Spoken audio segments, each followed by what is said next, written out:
Mufti Tariq Masood, famous scholar. الحمد لله نحمده ونصلي على رسوله الكريم أما بعد فأعوذ بالله من الشيطان الرجيم بسم الله الرحمن الرحيم وإن يكاد الذين كفروا ليزلقونك بأبصارهم لما سمعوا الذكر ويقولون إنه لمجنون. سورہ قلم کی آیات پر بیان چل رہا تھا. آج بھی انہی آیات پر بیان کر کے کوشش کروں گا یہ سورت کو میں ختم کر دوں. ختم کا معنی مکمل کر دوں. ہمارے ہاں الفاظوں کو پکڑنے والے بہت لوگ ہیں. یہ بہت بڑا ایک مذہبی طبقے میں ایک ٹینشن بن چکی ہے یہ چیز کہ آپ نے کو ختم کیوں بولا, تکمیل, یہ ٹوپی ڈرامے چھوڑ دو, سمجھ رہے ہو نا, فضول باتیں, اس سے مذہب کو مشکل نہ بناؤ, عمل کو فوکس کریں. یہ جو مذہبی لوگ فتوے لگاتے ہیں نا ذرا ذرا سی باتوں پہ, گستاخی کے فتوے, یہ آپ کے لیے عذاب جان بن جائیں گے, خود مذہبی لوگوں کے لیے عذاب بن جائیں گے, کیونکہ ایسے الفاظ ہر آدمی استعمال کرتا ہے. ذرا سی زبان کسی کی لڑکھڑا گئی, ذرا سی دائیں بائیں ہو گئی, یہ کیوں نہیں بولا, تو یہ والا لفظ کیوں نہیں بولا, تو یہ بے ادبی, یہ گستاخی. اتنا گستاخی کا مفہوم اتنا وسیع کر لیا ہے کہ آج آپ جن لوگوں پر فتوے لگا رہے ہو کل آپ کے اوپر بھی لگیں گے. تو ایسی غلطیاں ہمیں ملتی ہیں, اسلاف میں بھی ملتی ہیں. یہ لفظ کہہ رہے تھے تو وہ کہہ دیا, تو اس کے بجائے یوں کہہ دیا. بیان سے پہلے میں چھوٹی سی اس کی ایک مثال دوں. حضرت عبداللہ ابن مسعود رضی اللہ تعالی عنہ کو کسی نے بتایا کہ یہ جو حضرت خضر علیہ السلام اور موسیٰ علیہ السلام کا قرآن میں واقعہ ہے نا, کہ حضرت موسیٰ علیہ السلام کہاں گئے, خضر علیہ السلام سے ملنے کے لیے. کسی نے بتایا کہ فلاں شخص یہ کہتا ہے, حالانکہ وہ فلاں بھی بڑے عالم تھے, وہ یہ کہتے ہیں کہ یہ وہ والے موسیٰ نہیں ہیں, یہ کوئی اور موسیٰ ہیں. عبداللہ بن مسعود غضبناک ہوئے, انہوں نے فرمایا کذب عدو اللہ, اللہ کے دشمن نے غلط کہا ہے, جھوٹ کہا ہے.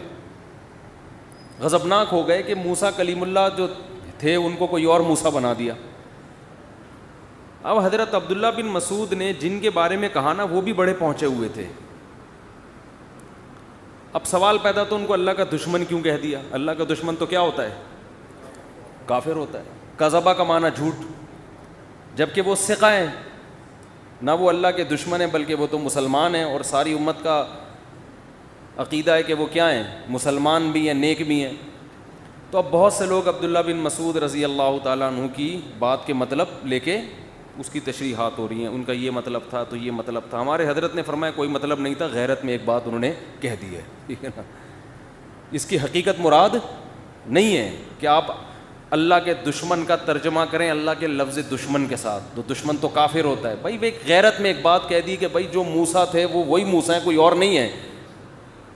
تو اب یہ نہیں کہ اس کو آپ اللہ کا دشمن کا مطلب وہ بالکل اس پہ وہی فٹ کریں. کہ بعض دفعہ انسان غضب کی کیفیات میں ہوتا ہے, تھوڑا سخت الفاظ استعمال کر لیتا ہے, آپ پکڑ کے بیٹھے ہوئے کہ اس کا یہ مطلب ہے. کوئی مطلب نہیں ہے.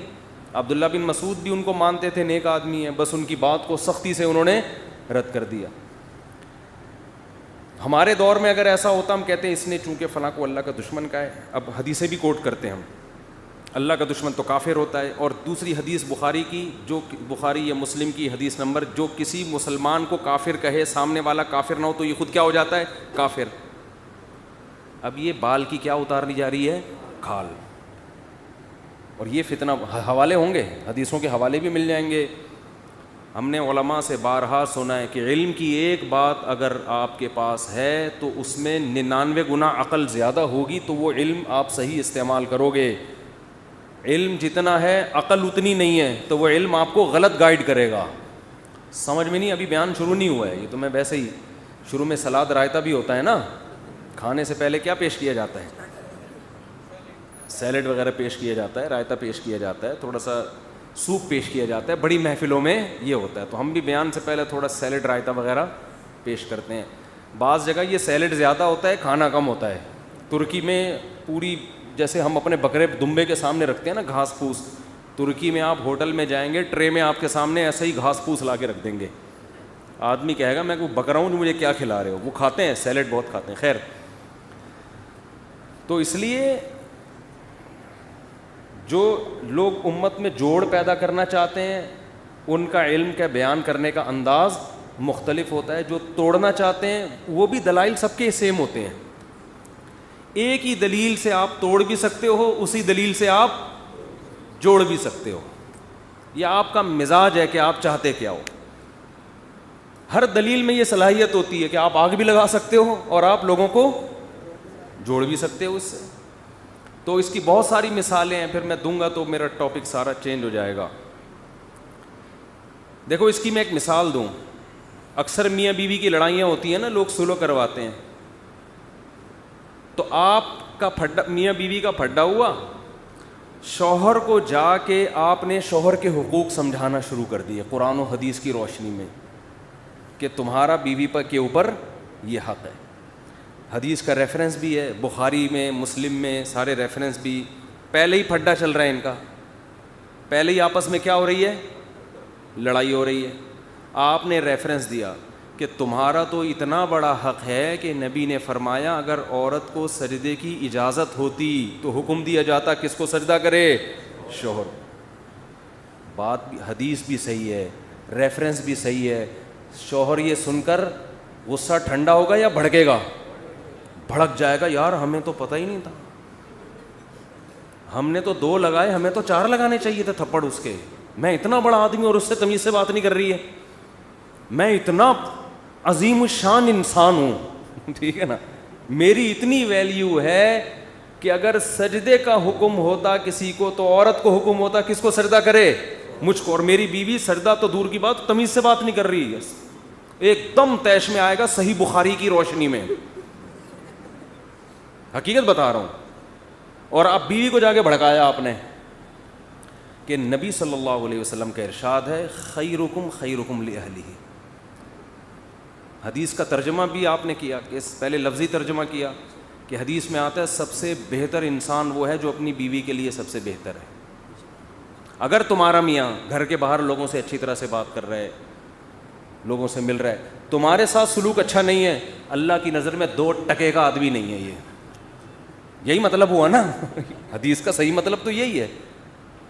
اور ریفرنس سے بات کر رہا ہے, ریفرنس. پھر آپ جو پہ اعتراض کرتے ہیں تم تو لڑا رہے ہو امت کو, کہہ رہے میں ہر بات ریفرنس سے کرتا ہوں. میں ہر بات کس سے کرتا ہوں؟ یہ الو بنانے والی باتیں ہیں. کون سا ریفرنس کس وقت پیش کرنا ہے, اس کے لیے کیا ہونی چاہیے, بصیرت. یہ ریفرنس یہاں پیش کرنے کا نہیں ہے, اس کو آپ اور ورگلا رہے ہیں کہ یہ تم سے 2 تھپڑ لگائے تھے. نبی تو کہہ رہے ہیں کہ تم میں سب سے بہتر وہ ہے جو بیوی سے اچھے اخلاق سے بات کرے. یغلبن الکریم, عزت دار آدمی پہ تو بیوی ہمیشہ حاوی ہوتی ہے. اس کا مطلب یہ کمینہ آدمی ہے, یہ ہے, یہ تو تم پہ روب جھاڑ رہے. اور حدیث کا حوالہ آپ نے, بلکہ کتابیں بھی دکھا دی, یہ لکھا, میں نہیں کہہ رہا, یہ لکھا ہوا ہے. تو علم ہے, کھوپڑی بولو صحیح کام نہیں کر رہی ہے, اس کی کھوپڑی صحیح کام نہیں کر رہی ہے. نبی نے یہ جو فرمایا نا تم میں بہتر وہ ہے جو گھر میں سب سے بہتر, یہ مردوں کو حکم دیا ہے. یہ خطاب کس کو ہے؟ یہ بیویوں کو نہیں, آپ نے عورتوں میں, خواتین میں بیان نہیں کیا, یہ ان کو سکھایا ہے. اور عورت کو خطاب کیا کہ یہ سجدے کی اجازت ہوتی تو کس کو حکم دیتا؟ تمہیں حکم دیتا اس کو سجدہ کرو.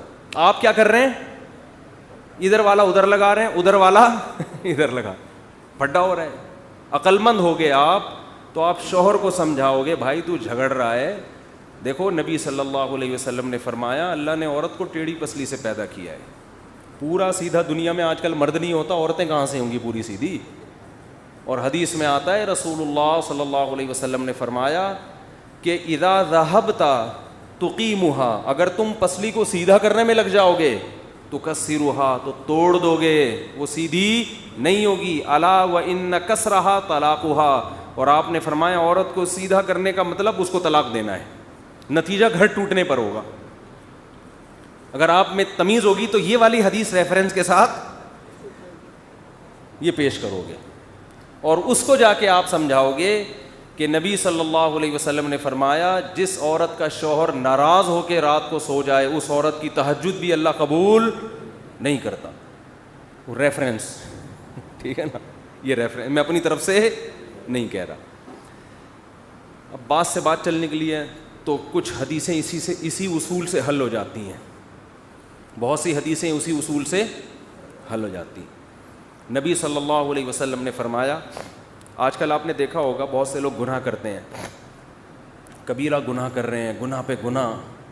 جب ان کو اللہ کے عذاب سے ڈرایا جاتا ہے کہ یار اس پہ پکڑ ہے, آخرت میں عذاب ہے, کیا کر رہے ہو, دلیل دیتے ہیں کہ اللہ نے ایک شخص نے پیاسے کتے کو پانی پلایا, اس پہ اللہ نے اس کے سارے گناہوں کو معاف کر دیا. تو میں بھی کچھ عیدی سینٹر میں 2-4 دیگیں دے کے آتا. میں تو کتے نہیں, میں تو انسانوں کو پانی پلا رہا ہوں, پانی بھی نہیں کھانا کھلا رہا ہوں. اور وہ مدرسہ بھی میں نے کھولا ہوا ہے اور وہ ٹرسٹ میں نے کھولا ہوا ہے, اور میں وہ جو ہے ممانی میری بیوہ ہو گئی ہیں ان کو بھی خرچ کرتا ہوں. تو میں تو ایک کتے پہ جب بخشش ہو سکتی ہے جب ایک کتے پہ انسان کی بخشش ہو سکتی ہے تو ممانی بہرحال کتے سے تو فرض کرو ممانی کسی کی بیوہ ہوئی ہوں, اللہ نہ کرے کسی کی بیوہ ہوئی ہوں, ایک مثال دے رہا ہوں, وہ کتے سے تو بہرحال بہتر ہے نا. تو میری تو اللہ بخشش انشاءاللہ پوری امید ہے کرے گا. سمجھتے ہو؟ تو یہ اصل میں حدیث گنہگار کے لیے, بولو, یہ گناہ پر جرت دلانے کے لیے نہیں ہے کہ آپ گناہ کر رہے ہیں تو مزید کرتے چلے جائیں, 2-4 کتوں کو آپ پانی پلا دیں, اس کے لیے نہیں ہے. یہ حدیث ان لوگوں کے لیے ہے جو گناہ کر رہے ہیں لیکن اب وہ دین کی طرف آنا چاہتے ہیں, گناہوں میں لت پت ہو گئے ہیں, اب وہ مایوس ہو رہے ہیں یار ہماری زندگی میں اتنے بڑے بڑے گناہ, اب ہم نے نیکی کر کے کون سا تیر مار لیں گے, ہم نیکی کر کے ہم کون سا, بول لو نا, تیر مار. اتنے بڑے بڑے گناہ ہیں, ہم نے تو لوگوں کے منہ سے نوالے چھینے, تو اب کیا کتے کو پانی پلا کے کیا ہو جائے گا. تو اس کو کہا جا رہا ہے کسی نیکی کو حقیر, آؤ تھوڑا ہمت کرو. بعض دفعہ کتوں کو پانی پلانے پہ بھی کیا ہو جاتی ہے, بعض دفعہ ہوتا ہے, یہ ہمیشہ نہیں ہوتا, بعض دفعہ اس پہ بھی ہو جاتا ہے. تو ہمت کر کے کچھ تو کرو. کسی نیکی کو یہ سوچ کے ہلکا مت سمجھو کہ اس کا کوئی فائدہ نہیں ہے, میں تو بڑا گنہگار ہوں.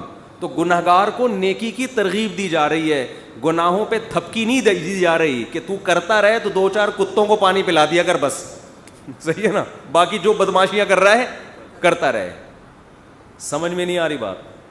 علم ہوگا تو آپ اس حدیث کو اس موقع پہ بیان کرو گے. جو گناہ کر رہا ہے اس کو آپ کہو گے بھائی تو تھوڑا سا کام تو نیکی کا کر لے. وہ کہے یار میرے تو اتنے گناہ ہے, بھائی ان کو بھی چھوڑنے کی کوشش کر, لیکن سرے دس کوئی نیکی ہاتھ سے جانے نہ دے, شاید اللہ بخش دے, شاید. اس کے برعکس ایک دوسری حدیث ہے, اس حدیث میں آتا ہے رسول اللہ صلی اللہ علیہ وسلم نے فرمایا ایک عورت کو اللہ نے جہنم میں ڈال دیا ایک جرم پہ کہ اس نے ایک بلی کو باندھ دیا, نہ اسے کھلاتی تھی نہ پلاتی تھی, وہ بلی بھوک اور پیاس سے تڑپ تڑپ کے مر گئی. اللہ کو غضب آیا اور اللہ نے اس کی نیکیاں, بولو, ضائع. اس حدیث کا غلط جگہ استعمال کیا ہے. غلط استعمال یہ کہ آدمی کہے یار مجھے اب نیکی کرنے کا کیا فائدہ, میں اتنی نیکیاں کروں, ہو سکتا ہے زندگی میں کوئی ایسا گناہ ہو جائے جس سے ساری نیکیاں ضائع. یار وہ جب ایک بلی کو بھوکا مارنے پر اتنی ساری نیکیاں اللہ نے برباد کر دیں, تو ہم تو اس سے بڑے بڑے, ہم نے تو فلاں کو یتیم کا پیسہ کھایا ہوا ہے, ہم نے تو یہ کیا ہوا ہے, یہ کیا ہوا ہے, پتہ نہیں یار بخشش کا کوئی چانس نہیں ہے. تو یہ ان لوگوں کے لیے نہیں ہے, بلکہ یہ ان لوگوں کے لیے ہیں جو نیکیاں کر کے اترا رہے ہیں اور وہ کہہ رہے ہیں اب وہ گناہ کو ہلکا سمجھنا شروع کر دیا انہوں نے. بعض پرہیزگار لوگ ایسے ہوتے ہیں جو اس گھمنڈ میں مبتلا ہو جاتے ہیں کہ ہم نے اتنے نیک کام کر لیے ہیں, اب 2-4 بلیاں ہم نے مار دیں تو اس سے کوئی فرق, بولو, نہیں پڑے. اتنی نیکیاں ہم کر چکے ہیں, 2-4 بلے مار دی ہم نے, یا 2-4 بندوں کو مار دیا, یا ادھر چند لوگوں کے پیسے کھا لیے, یا چھوٹے بھائی کی وراثت آدھی دکان کھا لی ہم نے, تو اس سے کوئی فرق نہیں پڑے گا. تو ان کو ڈرایا جا رہا ہے کہ تم نیکیوں پہ گھمنڈ کر کے گناہ کو ہلکا مت سمجھو. بعض دفعہ ایک گناہ ساری نیکیوں کو کھا جاتا ہے. تو دونوں حدیثوں کو ملایا ہم نے, کتے کو پانی پلانے والی اور بلی کو بھوکا مارنے والی حدیثیں. تو ان دونوں کا صحیح مطلب کیا نکلے گا؟ صحیح مطلب یہ ہے کہ نیک آدمی نیکی پر مضبوط رہے, گناہ کے قریب مت جائے, اور گناہگار آدمی مایوس نہ ہو, آج نیکیوں کی طرف آنا شروع ہو جائے. بہت مشکل ہے بات سمجھانا اس زمانے میں. بات آ رہی ہے سمجھ میں کہ نہیں آ رہی ہے؟ تو یہ ہے کون سی حدیث کہاں فٹ ہوتی ہے. اسی طرح تقدیر کا جو عقیدہ شریعت نے بیان کیا ہے, اس کا بھی لوگ غلط استعمال کر رہے ہوتے ہیں, غلط جگہ فٹ کر رہے ہوتے ہیں اس کو. ہمارا عقیدہ ہے نا کہ سب کچھ پہلے سے کیا ہے, طے شدہ, موت لکھی ہوئی, رزق لکھا ہوا, حتیٰ کہ جنت جہنم بھی لکھا ہوا ہے. قرآن نے یہ عقیدہ بیان کیا موٹیویٹ کرنے کے لیے, مایوس کرنے کے لیے نہیں. ہم کیا ہو رہے ہیں مایوس کہ یار جب جنت بھی لکھی ہوئی جہنم بھی لکھی ہوئی تو عمل کا کیا فائدہ, جانا تو جہاں ہے وہیں جائیں گے ہم, ٹھیک ہے نا. جب صحت اور موت لکھی ہوئی ہے تو صحت بنانے کا, جب ہر ایک کی عمر لکھی ہوئی ہے تو صبح جاگنگ کی ٹینشن لینے کا.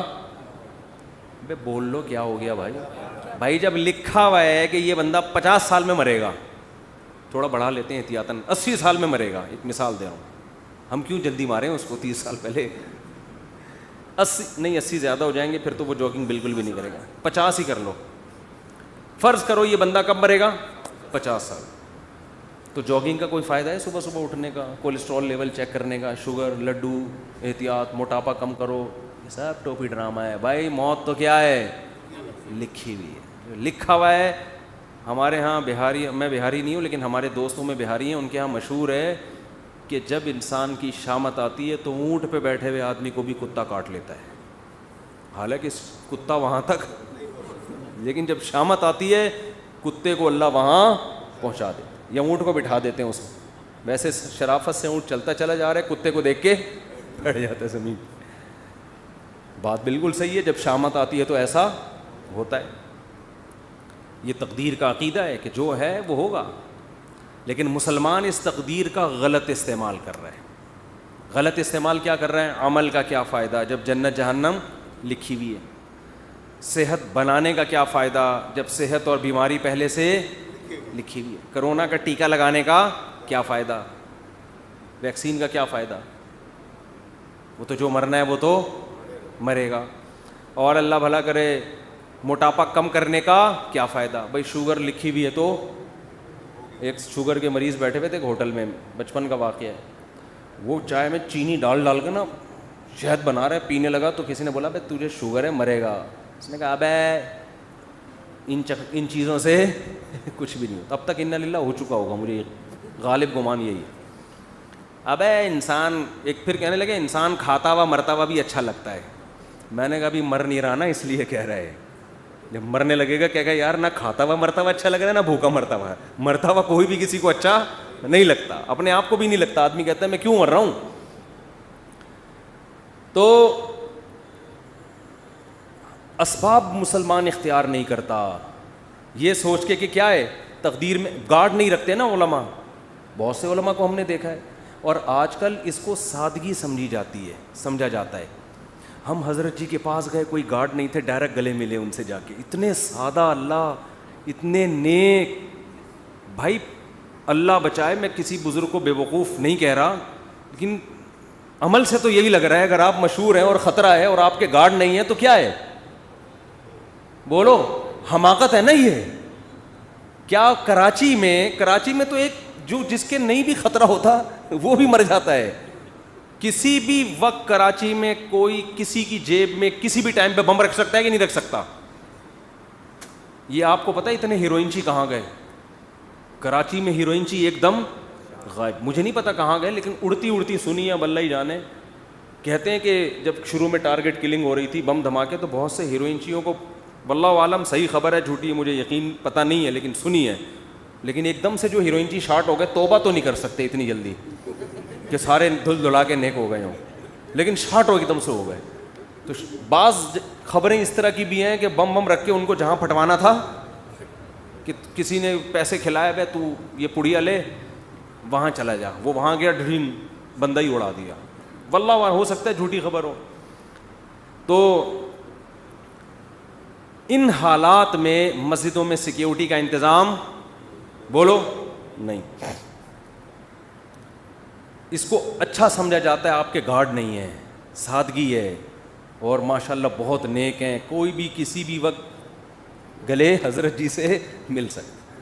بہت سے حضرت جی ایسے دنیا میں آئے ہیں جن سے جب کوئی گلے ملائے اس کے بعد دوبارہ وہ کسی سے گلے ملنے کے قابل نہیں رہے. اخبار میں آئے وہ اگلے دن. بہت سے کیسز ہیں, جو ملا وہ بھی گیا. افغانستان میں تو بہت سے امریکیوں سے بہت سے طالبان گلے مل کے انہوں نے کباڑہ کیا ہے. بہت سے رپورٹیں آتی ہیں اس طرح کی نا, وہاں سے خبریں آتی ہیں کہ وہ گلے ملے اور وہ جنت میں بھی اب کیا کر رہے ہیں, جنت میں یا برزخ میں بغلگیری ہو رہے ہیں. وہ چھوڑ ہی نہیں رہا اس کو, کہہ رہے اب تو کہاں لے کر آ گیا مجھے.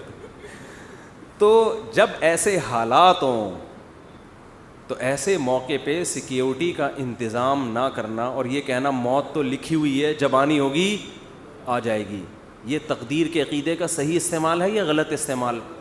اس کا مطلب علم ہے, کھوپڑی علم ہے, تقدیر کا علم. آیتیں بھی یاد ہوں گی اس کو جو لکھا ہوا ہے.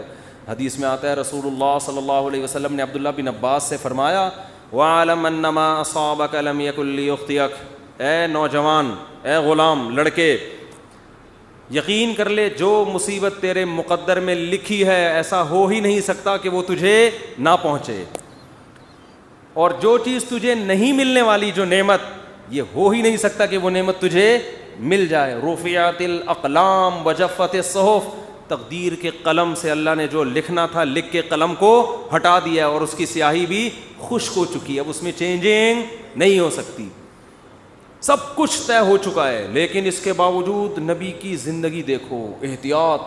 قرآن کہہ رہا ہے نماز کی حالت میں اسلحہ اٹھا کے نماز پڑھو میدان جنگ میں, اسلحہ رکھنے کی تمہیں زمین پہ اجازت نہیں ہے. سب ایک ساتھ نماز نہیں پڑھیں گے, آدھے پڑھیں گے, آدھے فرنٹ لائن پہ کھڑے ہوں گے. وَدَّ الَّذِينَ كَفَرُوا, کیونکہ جو دشمن ہے وہ چاہتا ہے لَوْ تَغْفُلُونَ عَنْ أَسْلِحَتِكُمْ, کہ تم چند لمحوں کے لیے بھی اپنے اسلحے سے غافل ہو.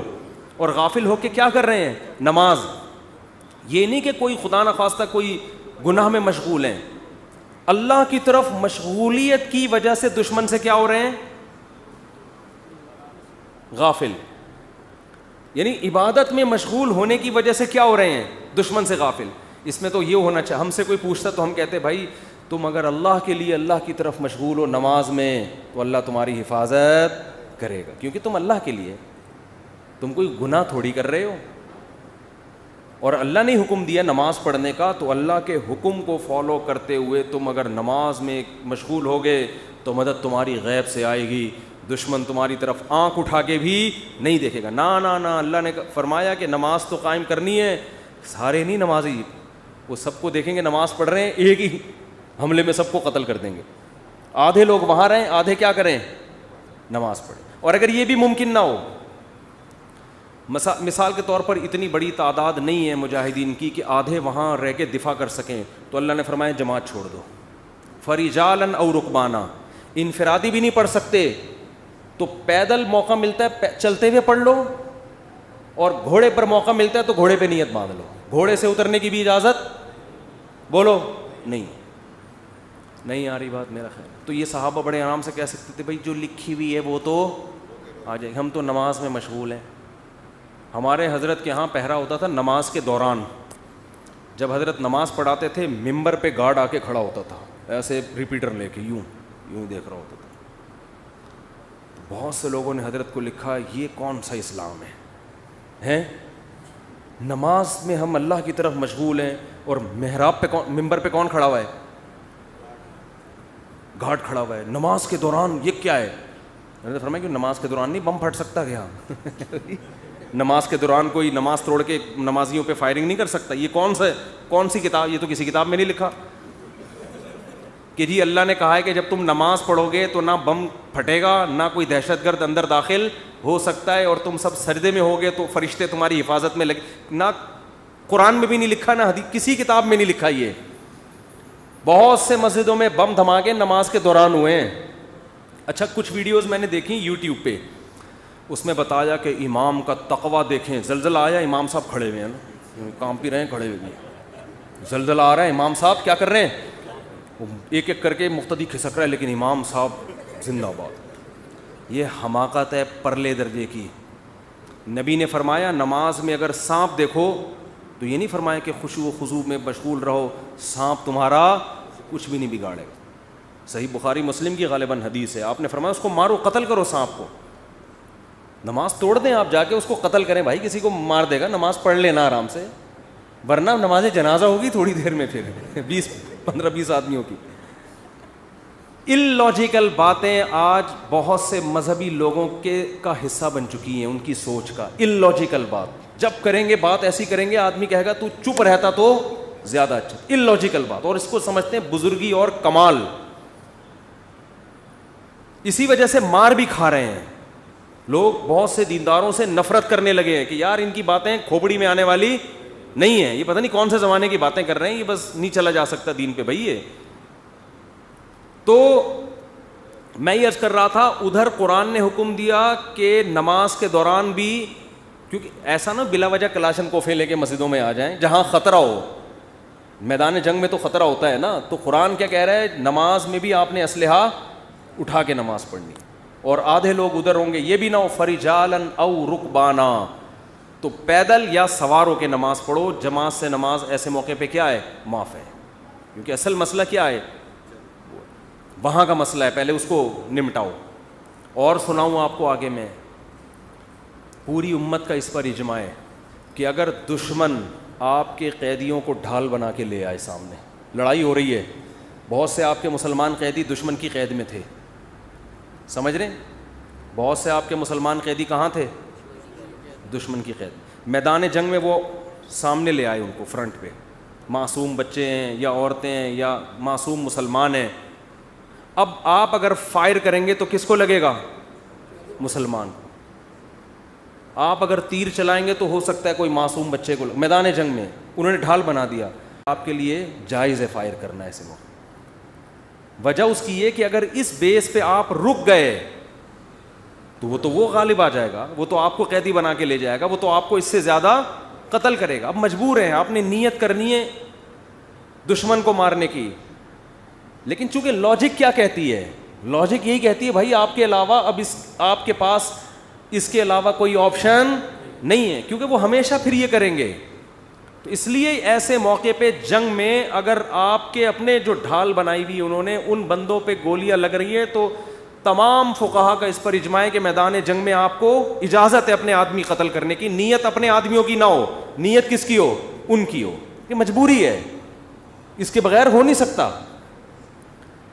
آج کوئی مذہبی آدمی اس طرح کی بات کرے, لوگ کہیں گے کیا کہہ رہا ہے, اپنے لوگوں کو قتل کرنے کی باتیں کر. عام حالات میں نہیں ہے, جب ڈھال بنا کے لائیں تو ہم نیت اس کی کریں گے دشمن کی, کہ بھائی اب مجبوری ہے, اگر مارا جا رہا ہے تو کیا کریں, ورنہ تو وہ ایسے موقع پہ کسی نے یہ نہیں لکھا کہ ہم مسلح بچھا کے بس اب تو ہمارے پاس دعا کے علاوہ کوئی آپشن نہیں. ہم کہیں گے اللہ یہ معصوم مسلمان ہمارے سامنے لے آئے, اے اللہ بس معاف کر دے, اے اللہ کیا کر, ہم تو مجبور ہیں. اب تو اللہ کہے گا بھائی زمین میں جب تک ہو تو جو اسباب اختیار کرے گا مدد اس کے ساتھ ہوگی.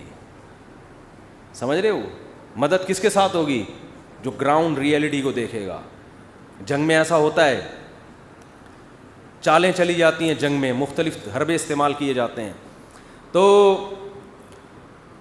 میں یہ عرض کر رہا تھا, یہ جو تقدیر کا عقیدہ ہے اس کا صحیح مطلب کیا ہے, اس کو سمجھیں. صحیح مطلب یہ ہے, کام کرنے سے پہلے آپ نے کامیابی کے تمام ذرائع, تمام وسائل, تمام اسباب بھرپور طریقے سے استعمال کرنے ہیں. سمجھ میں نہیں آ رہی بات؟ مثال کے طور پر آپ چاہتے ہو میں 90 سال تک زندہ رہوں, ہر آدمی چاہتا ہے. نہیں چاہتے تو بتا دیں, ہاتھ کھڑا کریں. جو حضرات سبھی چاہتے ہیں, ہر آدمی چاہتا ہے میں 90 سال تک. بہت سے لوگ اس لیے بھی چاہتے ہیں تاکہ پہلی والی مرے, اللہ معاف فرمائے, غلط سوچ ہے. ان کو پتا ہوتا ہے ہماری زندگی میں اس کے مرنے کا کوئی چانس بہت غلط سوچ ہے, یہ میں بتا دوں, لیکن ہے بعض لوگوں کی. تو ہر آدمی چاہتا ہے, عورتیں بھی مرد بھی. آپ نے کیا کرنا ہے, اور اللہ کی طرف سے بھی اجازت ہے, حدیث میں آتا ہے, مفہوم حدیث کا, مسلمان کی جو لمبی عمر ہے وہ اس کے حق میں کیا ہے, رحمت ہے. اس کی زندگی میں رمضان کے روزے زیادہ ہوں گے, اس کی زندگی میں صدقات زیادہ ہوں گے, اس کی زندگی میں زکاتیں زیادہ ہوں گی. تو اعمال کا ایک بہت لمبی عمر مسلمان اگر نیکیاں کرے اس میں تو بہت بڑی اللہ کی نعمت ہے, بہت بڑی رحمت ہے. اس کے پاس اعمال کا ذخیرہ بہت زیادہ, اس کے پاس لیلۃ القدریں زیادہ ہوں گی, اس کے پاس بقرعید کی قربانیاں زیادہ ہوں گی, بہت کچھ اس کے پاس زیادہ ہوگا. اب آپ نے کیا کیا, آپ نے کہا بھائی زندگی چاہیے, اللہ نے حکم دیا اسباب اختیار کرو.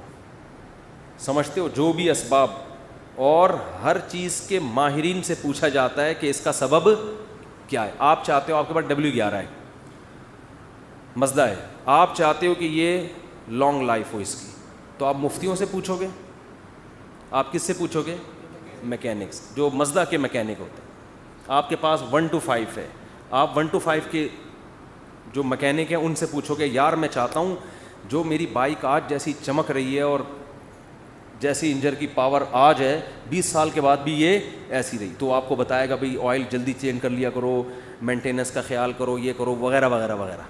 آپ کسی مولانا صاحب کے پاس آؤ گے تو وہ آپ کو اس کا جواب بولو نہیں, وہ یہ بتائے گا کہ یعنی اگر آپ لمبی عمر چاہتے ہو, یہ باڈی بھی تو ایک مشین ہے نا, تو آپ اس کے لیے ڈاکٹروں کے پاس جاؤ گے, علماء کے پاس نہیں. علماء کے پاس صرف یہ پوچھنے کے لیے آؤ گے کہ لمبی عمر کا اسلام میں کوئی فائدہ بھی ہے یا نہیں ہے, یہ بتا دیں آپ مجھے. باقی عمر, صحت کیسے ہوگی, عمر میں اضافہ کیسے ہوگا, یہ کون بتائے گا, یہ میں نہیں بتاؤں گا. ٹھیک ہے, یہ میں نہیں بتاؤں گا, یہ کون بتائے گا, یہ ڈاکٹر صاحب بتائیں گے. آپ تو اب ڈاکٹروں سے پوچھا جائے گا تو آپ کو ڈاکٹر بتائیں گے بھائی کولیسٹرول لیول چیک کرو وغیرہ, جو بھی بتاتے ہیں. اب وہ الگ بات ہے, خود بہت جلدی مر جاتے ہیں وہ. اکثر ڈاکٹر بیچارے پتہ نہیں کیوں بہت جلدی مر رہے ہیں. مجھے حکیم 99 سال تک زندہ میں نے دیکھے ہیں, 90-99, ڈاکٹر جلدی مر رہے ہیں. یہ عجیب بات ہے, حالانکہ علم ڈاکٹروں کے پاس حکیموں سے جدید علم ہے نا. اس کی وجہ پتہ ہے کیا ہے, ڈاکٹر صحت کے اصول بتاتے ہیں, خود اس پر عمل کرتے نہیں ہیں. سگریٹ کے آپ ان سے تقریر کروا لو, سگریٹ کے اتنے نقصان, خود 6 ڈبے ایک دن میں خالی کر رہے ہوں گے. تو باتیں کرنے سے صحت نہیں بنتی ہے. حکیموں کو ہم نے دیکھا ہے جو بیسک صحت کے اصول ہیں نا ان کو فالو کر رہے ہوتے ہیں. رات کو جلدی سونا, صبح جلدی اٹھنا, صبح لمبی واک کرنا, تھوڑا کھانا, یہ بیسک اصولوں پر 90-95 سال کے ہم نے بہت دیکھے. تو وہ بیسک اصولوں کو نا لے کے چل رہے ہوتے ہیں. خیر, تو آپ کو پتہ چل گیا بھائی صحت کا یہ اصول ہے, تو آپ نے جاگنگ شروع کر دی, جم جانا شروع کر دیا, یہ بھی ہو گیا, وہ بھی ہو گیا. اونٹ پہ ایک دن بیٹھے, پاگل کتے نے کاٹ لیا آپ کو اور آپ کیا ہو گئے, مر گئے, ہسپتال میں پڑے ہیں. یہاں تقدیر کام آئے گی. اب آپ نے غم نہیں کرنا, یار میں نے تو اتنا کچھ کیا, میں نے یہ, میں یوں. تو ایسے موقع پہ, یہ اس موقع کی حدیث ہے, وَعْلَمْ أَنَّمَا أَصَابَكَ لَمْ يَكُنْ لِيُخْطِئَكَ. نبی حضرت عبداللہ بن عباس سے فرما رہے ہیں کہ یقین کر لے جو مصیبت تجھے پہنچی ایسا ہو ہی نہیں سکتا تھا کہ وہ نہ پہنچے. بس اللہ نے مقدر یہی کیا ہوا تھا. تم نے اپنے اسباب اختیار کر لیے, تمہیں ثواب مل گیا, لیکن اللہ نہیں چاہتا تھا. بات آ رہی ہے سمجھ میں؟ تو ہو جاتا ہے ایسے موقع پہ ہے, پہلے نہیں ہے, کام کے بعد ہے, بشرطے کہ آپ نے کام پورا کیا ہو. آپ نے کام پورا کیا ہو. اگر آپ نے کام پورا نہیں کیا تو پھر تسلی کا آپ کو حکم نہیں ہے. آپ شوگر کے مریض ہیں, 6 لڈو کھا کے آپ کی شوگر ہائی ہو گئی, آپ پڑے میں کہہ رہے ہیں مقدر میں یہی لکھا ہوا تھا, گناہ ملے گا ایسے الفاظ کہنے سے. اللہ کہے گا یہ لکھا ہوا تھا مگر تیری حماقت کے ساتھ لکھا ہوا تھا. اللہ کو پتا تھا یہ اس کو شوگر ہے, پھر بھی یہ حماقت کرے گا. تو اللہ کو پہلے سے پتا ہوتا ہے نا کون بے وقوف ہے, کون عقل مند ہے, کون حماقت. اللہ نے اس لکھ دیا تھا کہ یہ کمبخت گناہ کرے گا, ورنہ تجھے کس نے بتایا تھا کہ یہ لکھا ہوا ہے؟ سمجھ میں نہیں آ رہی بات؟ تو تقدیر کا عقیدہ, آپ نے تمام اسباب اختیار کر لیے, رزلٹ 0 ہے. تو ایسے موقع پہ غیر مسلم ڈپریشن میں جاتا ہے کہ یار میں کامیابی کے سارے اسباب اختیار کر رہا ہوں مگر نتیجہ کیا ہو رہا ہے, زیرو. یہ جو موٹیویشنل اسپیکر آپ کو کامیاب لوگوں کی 7 گٹس بتا رہے ہوتے ہیں نا, 7 علامتیں, یہ ان کی بتا رہے ہوتے ہیں جو ہو چکے ہیں کامیاب, ورنہ بعض میں 14 علامتیں پائی جاتی ہیں 7 کے بجائے, وہ پھر بھی کامیاب, بولو, پھر بھی نہیں ہوتے. یہ تو آپ کو وہ بتا رہے ہوتے ہیں 7, وہ ہے نا مشہور کتاب ہے 7 ہیبٹس, کچھ اس طرح کا نام ہے اس کا, 7 عادتیں کامیاب لوگوں کی, اس میں وہ بڑی خاندانی عادتیں, تو اس میں پھر وہ فلانا جو تھا وہ یوں ہو گیا تھا, وہ اتنا ہو گیا, وہ ویسے ہو گیا. بھائی یہ کتاب اس میں بھی لکھو فلانے میں 7 کے بجائے کتنی علامتیں تھیں, یہ 7 بھی تھیں اور الگ سے گریوی میں 7 اور بھی تھیں اس کی, ٹھیک ہے. 7 تو یہ کامیاب لوگوں کی, اور 7 بہت زیادہ کامیاب لوگوں کی اضافی اس میں قدرت کی طرف سے انسٹال ہوئی تھی. 14 علامتیں ٹوٹل پائی جاتی تھیں, جو دریافت ہو سکتا ہے اس کے علاوہ بھی پائی جائے, لیکن وہ اونٹ پہ ایک دن بیٹھا اور پاگل کتے نے اس کو کاٹ لیا, تو وہ ساری علامتیں کہاں گئیں؟ ہوتا ہے ایسے. اور میں اکثر امام شافعی کا ایک شعر پڑھتا ہوں. امام شافعی بہت بڑے شاعر تھے, ان کا ایک شعر ہے, وہ شعر کہتے ہیں کہ اذا سمعت بان مشدودا حوا عودا فاثمر في يديه فصدقي واذا سمعت بان محروما اتى ماء ليشربه فغاض فصدقي یا فحققی. امام شافعی فرماتے ہیں کہ اگر تمہیں پتہ چلے نا کسی کی اچھی قسمت ہے, خوش قسمت آدمی, اس نے ایک دن لکڑی ہاتھ میں پکڑی اور لکڑی نے وہیں پھل دینا شروع کر دیے, ابھی اس نے اس کو زمین میں دبایا بھی نہیں, درخت بھی نہیں, پانی کھاد یہ اس پروسیس سے گزرے بغیر ہی قدرت نے اس کا ایسا ساتھ دیا کہ لکڑی نے یا بیج نے ہاتھ میں ہی پھل دینا شروع کر دیے. فصدقی, تصدیق کر دیا کرو, خوش قسمتوں کے ساتھ ایسے واقعات ہو جاتے ہیں. مٹی میں ہاتھ ڈالیں سونا بن جاتی ہے, وہ ہوتا ہے نا, جس کاروبار میں ہاتھ ڈال رہے ہیں وہ ایک دم چلنا شروع. ایسے بہت سے لوگ ہم نے دیکھے, وہ گولے گنڈے کی ریڑھی لگائیں کروڑپتی ہو جاتے ہیں, اور جناب وہ جس کام میں ہاتھ ڈالتے ہیں برکت.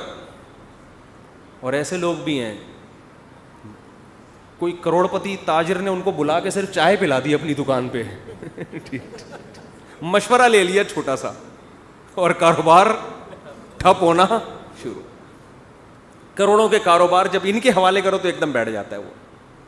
بعض دفعہ ان کی اپنی حماقت ہوتی ہے, بعض دفعہ اللہ کی طرف سے بھی ہوتا ہے. تو فرماتے ہیں وَإِذَا سَمِعْتَ بِأَنَّ مَجْدُودًا حَوَا عُودًا فَأَثْمَرَ فِي يَدَيْهِ فَصَدِّقِي.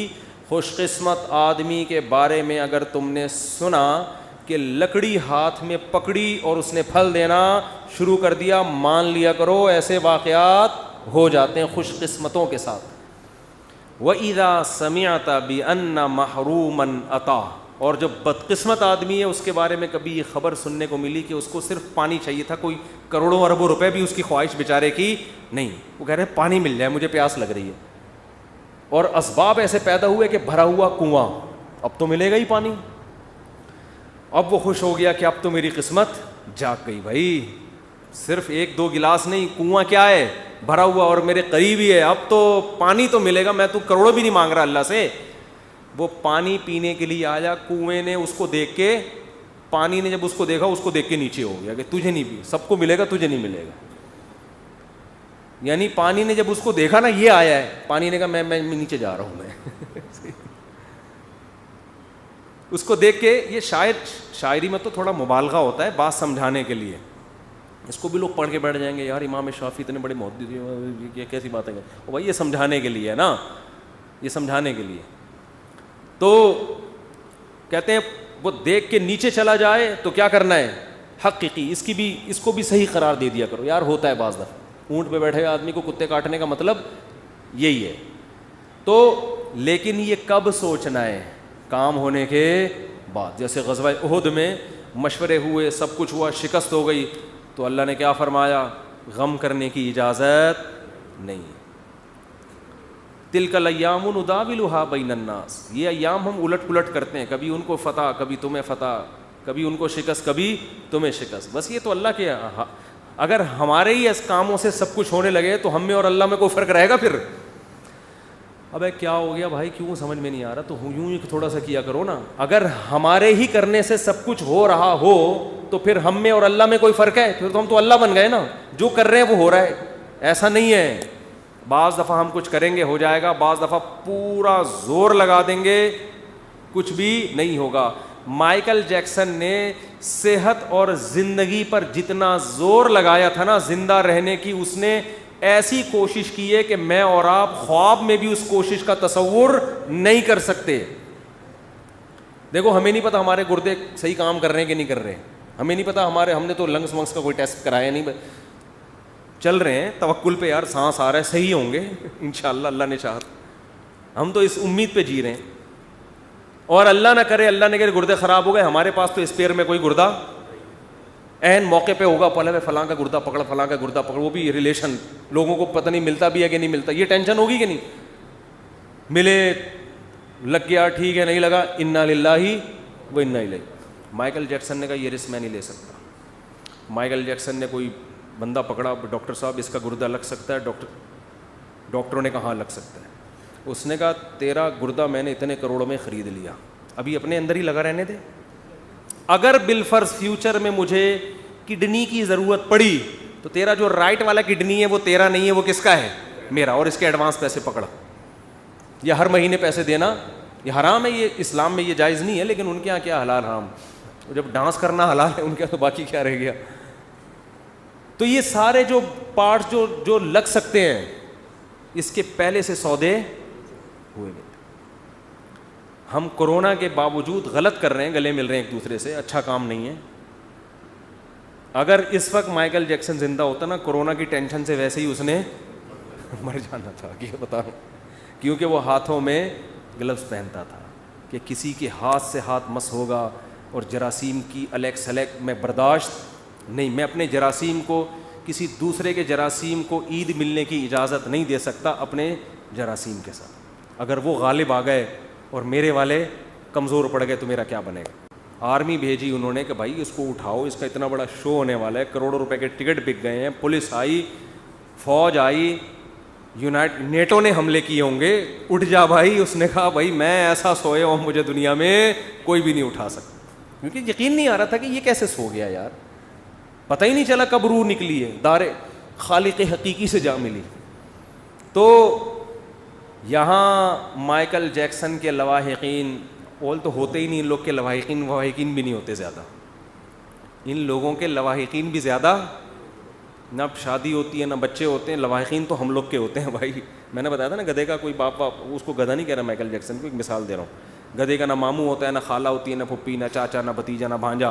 تو اگر آپ نکاح کے بغیر زندگی گزارتے ہو, گدھا نکاح کے بغیر زندگی گزارتا ہے نا, تو نہ اس کا خالہ ہے, نہ بھتیجا ہے, نہ ماموں, نہ چاچا. جو نکاح کے بغیر زندگی گزارتے ہیں ان کا بھی نہ باپ ہوتا ہے, نہ خالہ, نہ چاچو, نہ ماما. مائیکل جیکسن کا تھا, لیکن میں ایک مثال وہ بہت سمٹ کے بہت تھوڑے سے رہ گئے, ایک عدد ابا اور شاید ایک آدھ کوئی وہ ہیں, بیوی تھی, بچی بھی ایک, چلو بہت بزرگ تھے ان کے. یہ بہت بڑا خاندان تھا مائیکل جیکسن کا کہ ایک عدد بیوی اور ایک عدد بچی, بہت عظیم خاندان. شادی پہ کتنے لوگ آئیں گے یار, اب شادی کس کی, بیٹی کی شادی پہ, سوری, ایک گورے نے کتاب لکھی ہے ٹینشن سے بچنے کی. اچھا جو بیٹی ہوتی ہے نا اس کا بھی باپ سے ریلیشن کیا ہوتا ہے وہ میں آپ کو اس کتاب میں بتا رہا ہوں. یعنی ایک بیٹی پیدا ہوئی, ان کا مائیکل جیکسن کی نہیں, ایک نارمل جن کی ہوتی ہے. گوروں میں ایک شخص نے, ماہر نفسیات نے کتاب لکھی ہے گوروں کو ٹینشن سے بچانے کے لیے. ٹینشن تو بہت زیادہ ہے نا وہاں پہ, ڈپریشن سے بچانے کے لیے. اس میں ایک بات لکھی ہے کہ اگر آپ کسی ٹینشن میں ہیں تو سب سے پہلے یہ طے کرنا ہے کہ یہ ٹینشن کسی اور کی ہے یا آپ کی ہے. بعض دفعہ آپ کسی اور کی ٹینشن میں خود لے رہے ہو. پھر اس نے مثال دی جیسے بیٹی کی شادی, اس نے کہا یہ بیٹی کی ٹینشن ہے, آپ کی یار تو کیا کہہ رہا ہے یار. اس نے کہا یہ آپ کی ٹینشن نہیں ہے, یہ کس کی ٹینشن ہے. تو آپ تو اس کو لطیفہ اس لیے سمجھ رہے ہو کہ ہمارے ہاں باپ بیٹی کا ریلیشن بہت مضبوط. بیٹی کو اتنی ٹینشن نہیں ہوتی جتنی باپ کو ہوتی ہے, کیونکہ بچیاں تو نہ سمجھ ہوتی ہیں, ان کو نہیں پتا ہم فیوچر کو تباہ کر رہے ہیں. باپ کو زیادہ ہوتی ہے. تو بھائی آپ خدا کے لیے ایسی کوئی کتاب نہ لکھیں, آپ جب ماہر نفسیات ہوں تو لکھیں کہ اگر آپ کی بیٹی کی ٹینشن ہے تو وہ آپ کی ٹینشن ہے, اس کو حل کس نے کرنا ہے, کیونکہ آپ اس کے باپ ہو. صرف بلڈ ریلیشن نہیں ہے, ایک روحانی ریلیشن بھی ہے باپ بیٹی میں. خیر, کہاں سے بات چلی تھی, کدھر کو نکل گئی, میں کیا بتا رہا تھا یار بیان. تو میں یہ عرض کر رہا تھا کہ تقدیر والی آیتیں بھی جہاں فٹ کرنی چاہیے وہاں نہیں ہو رہی, بلکہ مایوسی پیدا کرنا, عمل میں ڈھیلے ہونا, دکان پہ بیٹھا ہوا مکھیاں مار رہا ہے, ابے جو مقدر کی روزی, جو میں نے دیکھا ہے نا لوگوں کے ڈائلاگ, ابے جو مقدر میں لکھا ہوا ہے وہ تو آئے گا. اب کیا بیٹھ کے باتیں بولیاں لگا رہے ہیں اور پبلسٹی کر رہے ہیں, اور اس کو اتنا. ابے ایک تاجر سے میں ملا, ماشاءاللہ ان کی اچھی آمدن. میں نے کہا یار آپ کا نہ میں نے کہیں ایڈورٹائز دیکھا ہے آپ کی کمپنی کا, نہ کو آپ تو ٹھیک ہے اللہ نے آپ کو دیا ہے تو ذرا پبلسٹی کرو اس کی, تھوڑا کام بڑھاؤ. اس نے کہا یار روزی تو کس سے آتی ہے, مقدر سے, بس اللہ بہت دے رہا ہے, مجھے کیا ضرورت ہے. میں نے کہا پہلی بات آپ کو ضرورت نہیں ہے, قوم کو ضرورت ہے. نیک لوگوں کے پاس پیسہ ہوگا تو فائدہ قوم کو ہوگا. پیسہ تو گھومتا ہے نا, آپ نہیں ہو تو یہ دوسرے کی جیبوں میں جائے گا. دوسرا چور بھی ہو سکتا ہے, ڈاکو بھی ہو سکتا ہے, آپ نیک آدمی ہو, آپ کے بچوں کو فائدہ اس سے. ایک آدمی کے لیے تو 1 لاکھ بھی ضروری نہیں ہے, یہ تو سارا ہوتا بیوی بچوں کے لیے, قوم کے لیے, ملک کے لیے, مسلمانوں کے, ان کے لیے ہوتا ہے. ورنہ ایک کے لیے کیا ضرورت ہے, اپنے گولے گنڈا لگاؤ, شام کو 2 روٹی کھاؤ, بس ختم. مسلمان کو جو پیسہ کمانے کا حکم ہے آپ کی اپنی پیٹ بھرنے کے لیے نہیں ہے. مسلمان کے طاقتور ہونے سے اسلام پاورفل ہوگا, اور مسلمان کے کمزور ہونے سے اسلام کمزور ہوگا. تو وہی ہے کہ سوچتے نہیں ہیں, کھوپڑی استعمال نہیں کر رہے. خیر, تو تقدیر کا عقیدہ آپ نے تمام اسباب و وسائل اختیار کر لیے, پھر بھی اگر رزلٹ 0 ہے یا نقصان ہوتا ہے, کوئی بات نہیں. ہوا مولانا, وہ کیا ہے, قل لن یصیبنا الا ما کتب اللہ لنا. دیکھو کیا زبردست آیت ہے. صحابہ کو جب غزوہ احد میں شکست ہوئی ہے نا, تو منافقین مذاق اڑانے لگے, دیکھا ہمارے مشوروں پر عمل نہیں ہوا, غلط مشورے ہوئے تھے, یہ ہوا تھا, ہو گئی نا شکست. تو صحابہ کو اللہ نے حکم دیا, ان کو یہ کہو لن یصیبنا الا ما کتب اللہ لنا. ہمارے جو ساتھی شہید ہو گئے, ہمیں جو شکست ہو گئی, ہمیں جو زخم پہنچے, ہمیں وہی مصیبت پہنچی ہے جو ہمارے رب نے لکھی تھی. تو رب غلط چیز بولو نہیں لکھتا, تو رب نے لکھی تھی, اور ہمارے جب ہم اس کے حکم پر عمل کر رہے ہیں تو اچھا ہی لکھا ہوگا ہمارے لیے. ہوا مولانا, وہ ہمارا دوست ہے, وہ ہمارا دشمن نہیں ہے. دیکھو مصیبتیں سب کو آئیں گی, اللہ کو ماننے والوں کو بھی, اللہ کو نہ ماننے والوں کو بھی, دونوں کو آتی ہیں. ماننے والوں کے حق میں یہ مصیبت رحمت ہے, کیونکہ نبی نے فرمایا انا عند ظن عبدی بی. اللہ کہتے ہیں کہ جو بندہ میرے بارے میں جیسا گمان کرتا ہے میرا معاملہ اس کے ساتھ ویسا ہی. کافر یہ سمجھتا ہے کہ خدا نے جو مصیبت پہنچائی ہے وہ ٹینشن ہے, مسلمان کہتا ہے اللہ ہمارا دوست ہے, ہوا مولانا, وہ ہمارا دوست ہے, وہ ہمیں اگر کوئی مصیبت پہنچا رہا ہے تو ہماری خیر خواہی میں, ہماری برائی میں نہیں. تو یہ مصیبت آپ کے لیے کیا بنے گی, رحمت بنے گی, یہ نعمت بنے گی اللہ کی طرف سے مصیبت, اس میں بھی خوشی ہوگی. تو اب صحابہ منافقین پریشان تو نہیں, یعنی وہ تو خوشیاں منا رہے تھے کہ بھائی اس میں کیا رحمت ہو سکتی ہے, یہ جو اتنے لوگ شہید ہو گئے, اتنے زخمی ہو گئے اور شکست ہو گئی, کافر خوش ہو کے چلا گیا, اور یہ کہہ رہے ہیں کہ اللہ ہمارا دوست ہے, جو بھی مصیبت دے گا وہ ہمارے فائدے کے لیے. تو اس میں کیا فائدہ ہے؟ تو اللہ نے 3 فائدے قرآن میں گنائے. وَيَتَّخِذَ مِنْكُمْ شُهَدَاءَ, فرمایا سب سے پہلا فائدہ, اللہ نے بہت سے لوگوں کو شہادت کے مرتبے پر پہنچا دیا. مرنا تو اب بھی تو سبھی دنیا سے چلے گئے نا, کوئی زندہ ہے ان میں سے؟ بھائی جو نہیں شہید ہوئے وہ بھی چلے گئے, جو منافق تھے جو باتیں کر رہے تھے وہ بھی قتل ہو گئے یا مر گئے. لیکن نام کس کا لیا جاتا ہے؟ غزوہ احد کے شہداء کا. حضرت حمزہ رضی اللہ تعالیٰ عنہ کی قبر مبارک پانی کے کنارے پر تھی. عمر بن عبدالعزیز کے دور میں کسی کو خواب آیا کہ وہ انہوں نے بتایا کہ پانی گزر رہا ہے اور میری میت کو یہاں سے نکالو. تو وہاں سے ان کی جب میت کو نکالا گیا تو بالکل تازہ خون بہہ رہا تھا. شہداء کا خون تو میں نے خود سونگا ہے, اور کچھ شہداء کے خون کی خوشبو تو میں نے اپنی ناک سے سونگھی ہے. 6 مہینے بعد بہت سے شہداء ہوتے ہیں ان کا جسم سلامت ہوتا ہے, یہ تو اللہ دنیا میں دکھا دیتا ہے. وہ میں نے بتایا تھا نا ریڈ کراس والوں نے ایک وہ لگائی ہے کہ بعض لوگوں کی قبر خون سے خوشبو آتی ہے, بعض کی خون سے خوشبو نہیں آتی. یہ ریڈ کراس کی رپورٹ ہے, وہ ان کی آفیشیل ویب سائٹ پہ میں نے دیکھی تھی, وہ انہوں نے اڑا دی ہے وہاں سے. ٹھیک ہے نا, حالانکہ خود ان کی اپنی رپورٹ تھی, وہ وہاں سے انہوں نے کیا کر دیا, خبر ہی اڑا دی. اور ہمارے بہت سے ساتھیوں نے تو بہت سے کی سونگی ہے, جن میں مفتی عتیق الرحمان شہید رحمۃ اللہ علیہ جو درس قرآن دیتے تھے, 6 مہینے بعد ان کی خبر کھلی ہے. 6 مہینے بعد بھی جسم سے خون بہہ رہا تھا, اور ان کا بیٹا میرا شاگرد ہے, اس نے مجھے بتایا کہ میں نے خود اپنی ناک سے خوشبو بھی سونگی اور باڈی بھی 6 مہینے بعد بھی سلامت. تو یہ مقام مرنے کے بعد عام لوگوں کو ملتا ہے, بولتے کیوں نہیں؟ تو اللہ کہتے ہیں غزوہ احد میں اگر فتح ہوتی تو اتنے سارے لوگوں کو شہادت کا مرتبہ نہ ملتا. تو یہ بھی ایک فضیلت ہے, ہم تو آخرت کے لحاظ سے بھی سوچنا ہے. دوسرا اللہ نے کیا فرمایا, وَلِيُمَحِّصَ اللَّهُ مَا فِي قُلُوبِكُمْ, جب مشکلات آتی ہیں تو انسان نکھرتا ہے. ممی ڈیڈی والے بچوں کو آپ کبھی بڑا کام دنیا میں کرتے ہوئے نہیں دیکھیں گے. دنیا میں آپ ممی ڈیڈی بچوں کو بڑا کام, دوسری شادی بھی نہیں کر سکتے, آہستہ سے آپس کی بات ہے, یہ ہماری آپس کی بات ہے, اس کا بیان سے کوئی تعلق نہیں ہے. تو پہلی بھی نہیں کر سکتے, دوسری تو دور کی بات ہے. امی سے پوچھتے ہیں امی کر لوں, مجھے بتا رہے ہوتے ہیں نا, امی کہ نہیں ابھی نہیں, تو کہنا چلو پھر بعد میں سے. تو امی سے تو پوچھنا چاہیے, لیکن ایک عمر ہوتی ہے 40 سال تک سے پوچھ رہا ہے, یار تو بس کر اب, بس ہو گیا یار, 40 سال تو اب ہو گئی نا, اب امی سے پوچھے بغیر کر لو یار, اس عمر میں تھوڑی. ویسے تو اماں ابا سے پوچھنا ہی چاہیے, کہاں کرنی ہے اس میں پوچھنا چاہیے, کرنی نہیں کرنی اس میں پوچھنے کی ضرورت, تو کرنی ہے, کہاں کرنی ہے یہ بتا دو آپ, یہ پوچھنا چاہیے. اچھا خیر, تو اللہ کہتے ہیں کہ یہ مشکلات دیکھو, دنیا میں جہاں بھی فورسز کو ٹریننگ دی جاتی ہے تو گدوں پہ نہیں دی جاتی, ایئر کنڈیشن کمروں میں اور گدوں پہ سلا کے آرمی کو ٹریننگ نہیں دی جاتی کہ جی آپ نے کیڈٹ کالج میں گئے, سوری آپ نے جو ہے نا وہ کیڈٹ بھرتی ہو گئے, اب آپ کی 1 سال کی ٹریننگ ہے, آپ فوج میں گئے, جی کہاں ٹریننگ دی جائے گی, جی وہ فلاں مولٹی فارم کا گدا ذرا ایسا ہے اس پہ چوٹ نہیں لگتی, وہاں آپ کو ہم اچھل کود سکھائیں گے. ایسا ہوتا ہے, ان کو ٹریننگ دی جاتی ہے مشکلات میں, جنگلوں میں. اور وہ جو SSG کمانڈوز ہوتے ہیں, SSG کمانڈوز سے ایک میں نے انٹرویو لیا کچھ دن پہلے, اتنی ٹف ٹریننگ, میرے ہوش اڑ گئے یار. میں نے کہا انسان ہو یار, کیا ہو تم, 30-35 آدمی رہ گئے تھے, پتہ نہیں کتنے ہزار گئے تھے اس میں ٹریننگ میں. تو بہت ٹف ٹریننگ ہوتی ہے, لیکن وہ ٹف ٹریننگ کے بعد لائف بن جاتی ہے, پھر کوئی کام ان کو ٹف لگتا نہیں.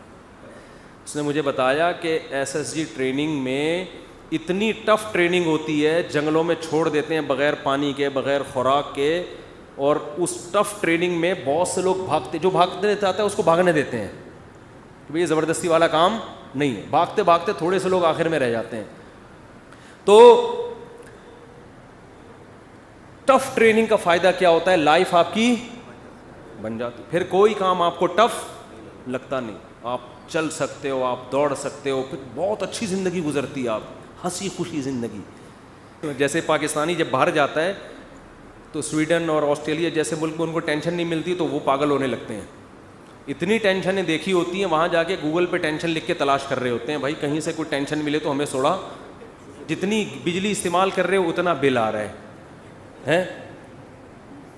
اور حکومت بے روزگاروں کو بھی الاؤنس دے رہی ہے. ہسپتال میں جاؤ, اتنے خوبصورت ہسپتال, میں نے تھائی لینڈ کا ہاسپٹل دیکھا, بھائی اتنا خوبصورت, گدے مدے, بھائی اتنا, گھر میں آدمی کو وہ سہولت نہیں مل رہی ہوتی, تو اتنا کوئی ٹینشن ہی نہیں ملے گی تو بعض دفعہ آدمی عادی ہو جاتا ہے نا ٹینشنوں کا.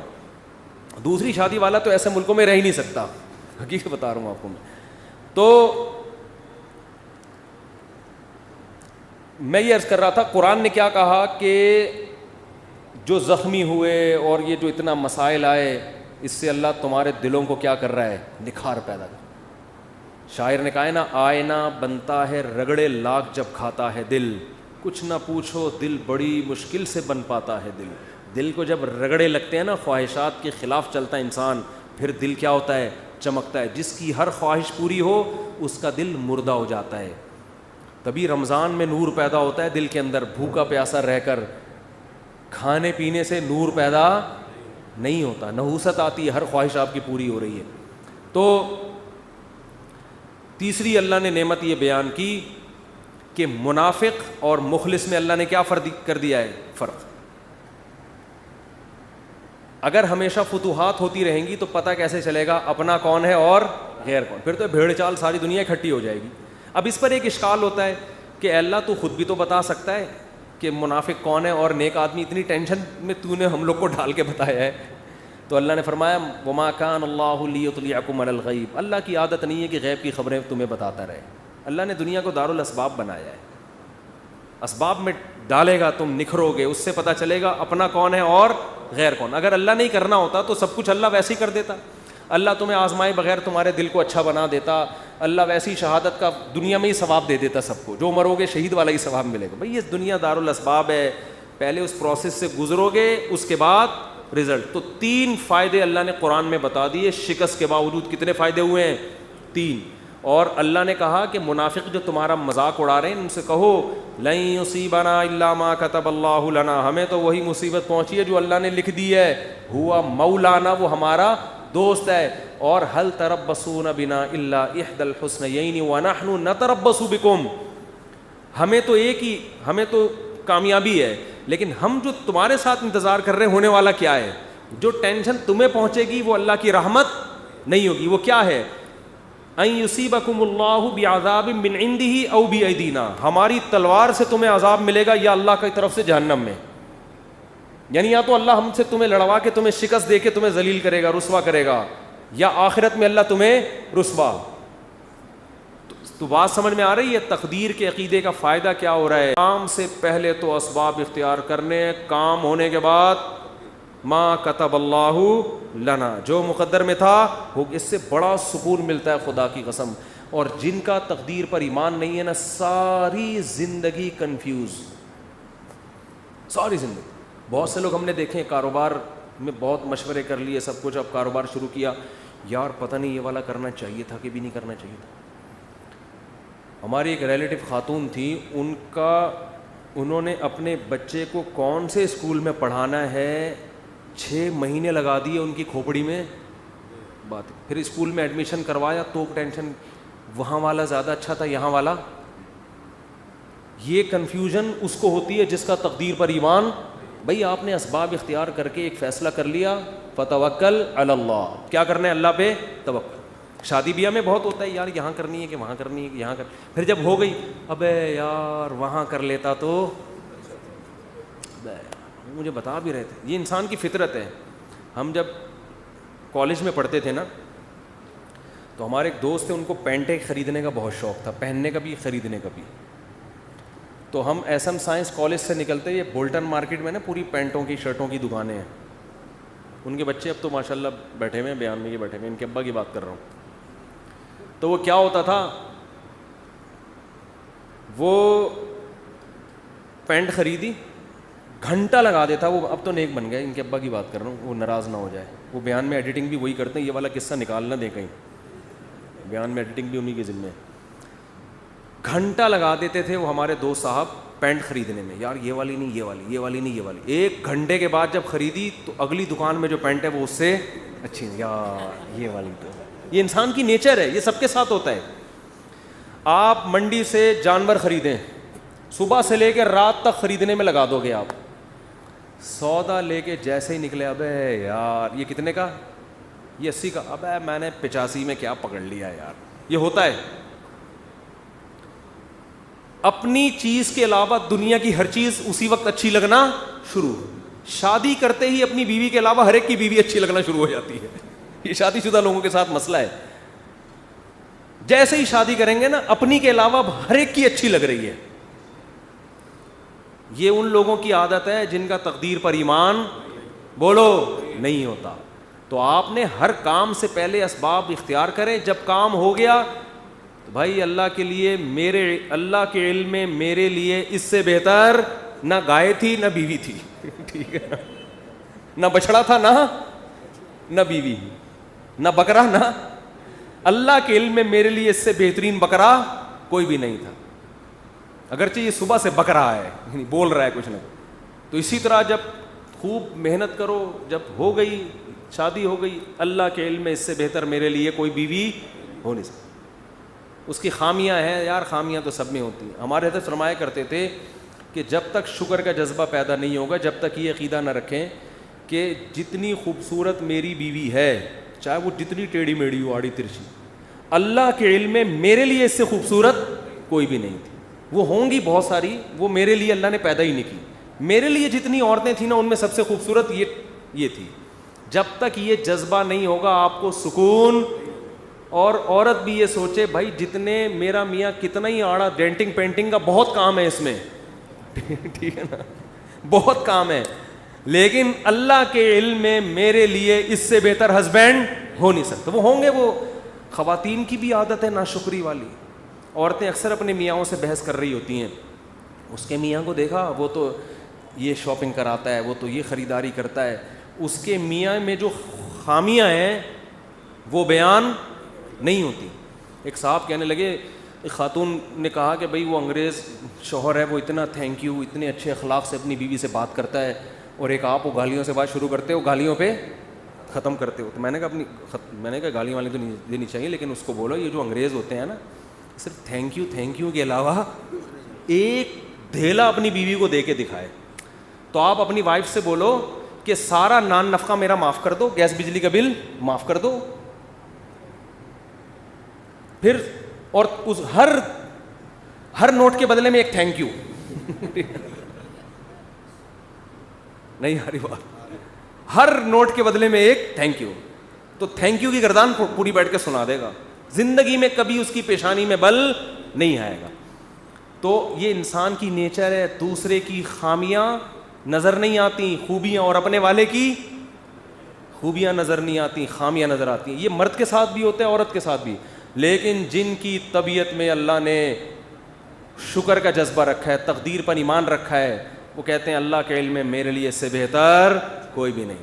کوئی اگر تعریف بھی کرے نا اس کے سامنے, عورت کے سامنے, کہ میرے میاں تو اتنے اچھے ہو گئے, تیرا میاں میرے میاں سے اچھا نہیں ہو سکتا. صحیح ہے نا, اس کو یہ بتایا کریں, سمجھا دیں جا کے گھر والوں کو.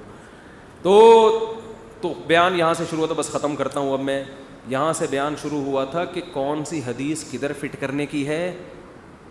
اس کے لیے حوالہ کافی نہیں ہے, اس کے لیے ایک عدد کھوپڑی کا ہونا ضروری ہے. اور یہ فقہی مسائل میں بھی ہے. آج جو ہر آدمی مجتہد بنا ہوا ہے نا, مسئلے نکالے جا رہے ہیں احادیث سے, قرآن سے, تو قرآن کی ہر آیت, قرآن کی ہر حدیث, نبی کی ہر حدیث, اس کا ایک مفہوم ہوتا ہے. وہ مفہوم دوسری احادیث کو سامنے رکھ کر بیان کیا جاتا ہے. ان احادیث کو پس پش ڈال کے بیان نہیں کیا جاتا. ایک مثال دے کے بیان ختم کرتا ہوں. امام احمد ابن حنبل کے پاس ایک شخص آیا اور اس نے کہا کہ میں اپنی بیوی کو طلاق دینا چاہتا ہوں باپ کے کہنے پر. امام احمد نے فرمایا مت دو. اس نے کہا حدیث میں تو آتا ہے کہ عبداللہ بن عمر کو حضرت عمر نے کہا. حضرت عمر کے بیٹے کون تھے؟ ابن عمر. حضرت عمر نے اپنے بیٹے کو کہا تھا بیوی کو طلاق دے دو, تو نبی نے کہا تھا باپ کی بات مانو. حدیث اس نے پیش کی, اور آپ کیا کہہ رہے باپ کی بات نہ مانو. تو امام احمد ابن حنبل صرف حدیث کا علم نہیں جانتے تھے, بلکہ مجتہد اور فقیہ بھی تھے. فقیہ کا مطلب جو اجتہاد کرتا ہے, جو غور کرتا ہے, اسی گہرائی میں جاتا ہے.